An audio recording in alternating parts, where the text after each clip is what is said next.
On Peyton Manning's birthday, get ready for a Peyton Marathon. Happy birthday. On ESPN2 and the ESPN app, 5 of the best episodes of Peyton's Places. Then it's SEC story, The Book of Manning, followed by the 2015 AFC Championship game between the Broncos and Patriots. And finally, Super Bowl 49 Colts-Bears wraps up the night. After 20 years, 9 Super Bowl appearances, 6 rings, Tom Brady posted his goodbye. This is it for him, man. Thanks for a hell of a run. Tom Brady is going to wind up as a Tampa Bay Buccaneer. Wrap your mind around that one. When you get yourself in a situation like this, this is a great opportunity for us to get to it. We're going to be in it at the end. There's no team that's going to run away from us.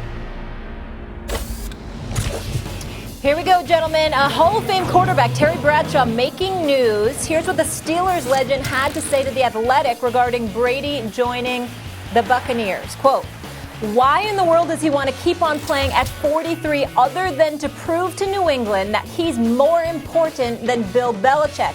Why the hell do you want to go to Tampa? The only thing I can think of is ego gets involved and you decide. I'll show him who's more important. Part of me says it ain't going to work. When you're 43 years old, I don't care if you eat grass and sand and whatever it is he does, that's a tough call." Bradshaw explained his comments to Mike Greenberg on Get Up this morning. The pressure that Belichick probably puts on his football team and the pressure that Brady puts on himself to excel, the two of those finally collide. I happen to believe that working for Bill Belichick would have been a great honor. But when you're through, because I think that's exhausting. That kind of commitment to excellence is exhausting. It's mentally exhausting. So perhaps Tom wants to get out from under that kind of pressure and be free and go down to Florida in the warm weather and show the world how great he is. How great he really is without Belichick. I know Belichick can win without Brady. I don't know that Brady can win without Belichick. Stephen A., some strong comments there by Terry Bradshaw. He thought ego might be involved in this decision. Do you agree with his sentiment here? Well, not necessarily. I mean, listen, I'm not saying he's wrong, but, the tenor that comes associated with it is what I would challenge. Of course, ego is involved. So what, Terry Bradshaw? I mean, you're a 4-time Super Bowl champion. You guided the Pittsburgh Steelers to that. The days of Franco Harris and Rocky Blyer, Lynn Swann, John Stallworth. This is why I fell in love with the Pittsburgh Steelers, the Immaculate Reception and beyond. We know how great Terry Bradshaw was as a champion. He's a 4-time Super Bowl champion. He's been doing fabulous work on Fox for many years. He retired in 1983, more than 35 years ago. He's old school, and I get where he's coming from. My problem with it is that what's the attitude for? Why does he seem to be chiding Tom Brady? Oh my Lord. Like he said, Tom Brady, I don't know if Tom Brady can win without Bill Belichick. I know Bill Belichick can win without Tom Brady. Well, guess what? What's wrong with Tom Brady wanting to find out? I will remind somebody of a particular story, and I'm sure that you'll recall this, Max, and Molly, maybe you will as well. Years ago, Kobe Bryant was playing for the Los Angeles Lakers, God rest his soul, and Kobe Bryant decided that he didn't want to be with Shaq anymore.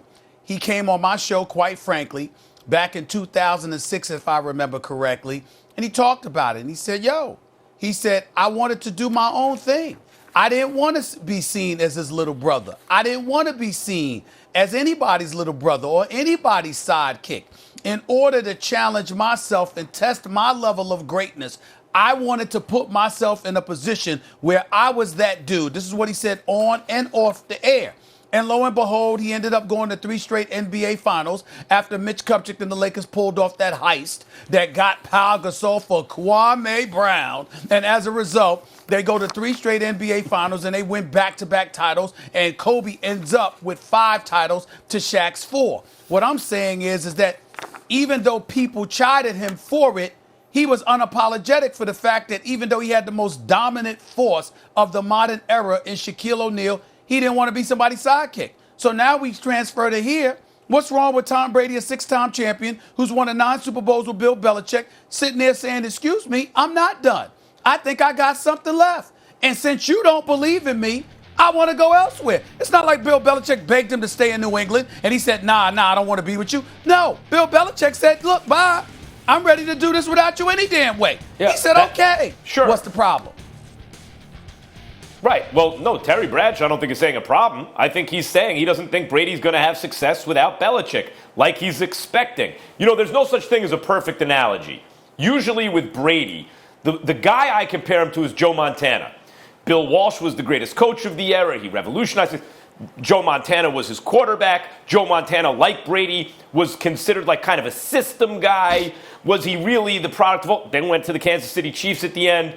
Went to the playoffs 2 years in a row. Went to the AFC Championship game the first time. He was there in Kansas City. Whoa, Montana's just great. That's the reason he won 4 Super Bowls. Threw 13 touchdowns against only 0 interceptions in those 4 Super Bowls. Still, there's an argument Montana's the greatest of all time. But so I usually use that comparison, right? Like, let's see how they do apart, Belichick and Brady. Actually, not a perfect analogy, but Terry Bradshaw and Chuck Noll, like, it's not perfect, but Terry Bradshaw, handpicked by Chuck Noll, along with Franco Harris and Lynn Swann. He put that team together. Steelers weren't good before that was done. Who was Terry Bradshaw? He was a very strong-armed quarterback who didn't put up gaudy numbers. I mean, Brady was a strong-armed quarterback who put up nice but not gaudy numbers at first, over the first half of his career. I'm not saying Bradshaw's on Brady's level. But along with Chuck Noll, Terry Bradshaw won 4 Super Bowls. Stephen A., you're a Steelers fan. Still, I was a Steelers fan as a kid because if your team stunk in your local market, and the Giants did back then, you rooted for the Steelers because of how great they were, how dominant they were. Of everyone out there who has the standing and the experience actually to comment on this, the 2 that come to mind for me more than anyone are Joe Montana and Terry Bradshaw. And now we've heard Bradshaw's comments. Having gone through it, knowing how important the coach is in terms of that grind and the standard of excellence and the way the 2 things mesh, the coach and the quarterback, I think he's suspicious of Brady's ultimate success away from Belichick. There's nothing wrong with being suspicious of Brady's ultimate success. There is something wrong with doubting him where you're so quick to elevate Belichick as if Belichick had everything to do with the success of the New England Patriots and Tom Brady didn't facilitate it to the degree that people are willing to give him credit for. And I think that's really where Tom Brady has got himself up in the tizzy, privately at least, to some degree. He's thinking about what he's done for Coach Bill Belichick. He knows what Bill Belichick has done for him, but he's also thinking about what he's done as well. And everybody's acting like you could just punch in somebody, Stidham or so whoever it is, and they're going to do what Tom Brady has done. That is insulting and disrespectful. And as it pertains to you, Max, in terms of being a Pittsburgh Steelers fan, I want the world to know I've been doing this show with you for more than 3.5 years. I have never, ever heard you say that you were a Pittsburgh Steelers fan at any point in time in your life. I mean, damn. I mean, it never happened. I've never heard that. When I was a kid, I said it many times. I have said that many times when I was a kid. Never. What do I always say when someone roots for the Cowboys out of market? When we were kids, there were 2 out-of-market teams everyone rooted for. Yes, their home team was no good. Cowboys or Steelers? Gentlemen. The front runners rooted for the Cowboys. The real fans rooted for the Steelers. Out of the 2. That's rooting for the Steelers over the Cowboys. That's not saying you're a Steelers Gentlemen, fan. that debate is for another day. We have so many Joe guests, Green so much showed to up on the cover Great this morning. Space Coasters, that was the greatest day of my life back then. All right, roll with me, fellas. We got to get back to our breaking news story when we come back here on First Take. The Olympics finally postponed. IOC member Dick Pound will join us and explain why the decision took so long. We will dive into that. Also, Deshaun Watson, quarterback of the Houston Texans, is not happy. Did you see his tweet? What it really means, the fellas will explain.